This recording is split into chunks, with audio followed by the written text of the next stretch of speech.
Floodplains. Floodplains are like the lifeline of our area. I don't think most people who live here in Western Washington really do think about floodplains at all. They're these complex systems that really hold so many different values that we all care about. They protect us, they give us food, and they're an important part of what we think of as home.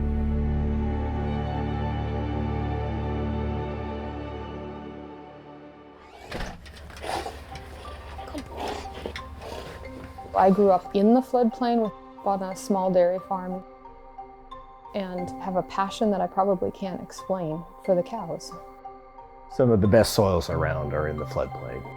For me, there's nothing better than planting a new crop and seeing it grow. Floodplains provide storage for water when our flows are too high. They also provide rich soils for the agricultural community.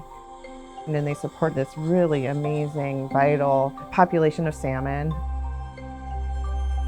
In the Skykomish, like so many of the other river systems, we're experiencing a lot of changes with the way that the river flows. We're seeing very high flows, floods that are really unprecedented. Over the years, we have continued to try to constrain the river, but of course that's not what rivers like to do. They're dynamic, they're fluid, and the more we constrain it, the more it likes to rebel.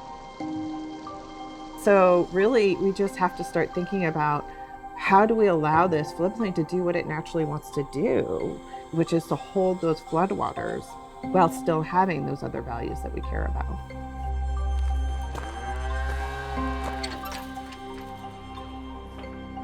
Probably the biggest challenge in farming in the floodplain is getting people to understand the value of floodplains for farming and to respect how important farming is in the floodplain. It's not blacktop and concrete, it's a green space.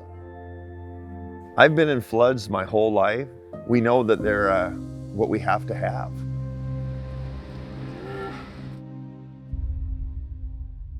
How has flooding affected your farm? Drastically. Some years it's really minor, but it's always evolving and changing. But it's the price you pay for living in the floodplain. Some years there's been times where it's totally devastated our fields. I think subconsciously we're thinking about it, because I think it's just always there. Do we have to worry about any animals that need to be moved? What's the soil going to withstand? Are we going to be able to continue farming if we have a major event that changes the course of the river, and if we start losing farm ground to a flooding event, where does that end? These are concerns that I have living in the floodplain. Dairying or just any kind of farming in this region is important based on we're close to the people. I think a huge part of it is just food security. So having a good, safe food supply, it's absolutely critical that it's protected. In the past, we really approached the system in silos. The flood people were there, and the agricultural people were there, and the fish people were here. And we didn't really have a way of bringing them all together. Now, we're really working to bring all these pieces together, and we're calling this integrated floodplain management. Flooding is a great unifier. We're all impacted by it, and it's getting worse and worse over time, and it's not going away. So can we use this to get us all to sit down at the table and talk a little bit more?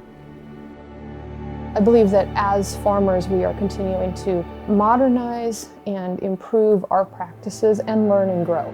That also means working with trying to solve problems that were created 100 or more years ago, and we can't just do that overnight.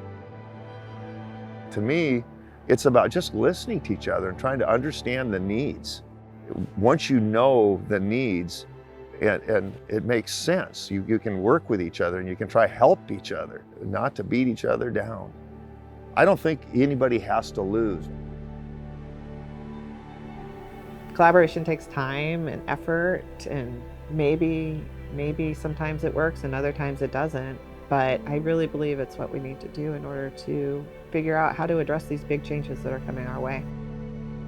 My greatest hope, my greatest dream is that we can work within this floodplain to allow it to do what it needs to do while also keeping people safe and fed.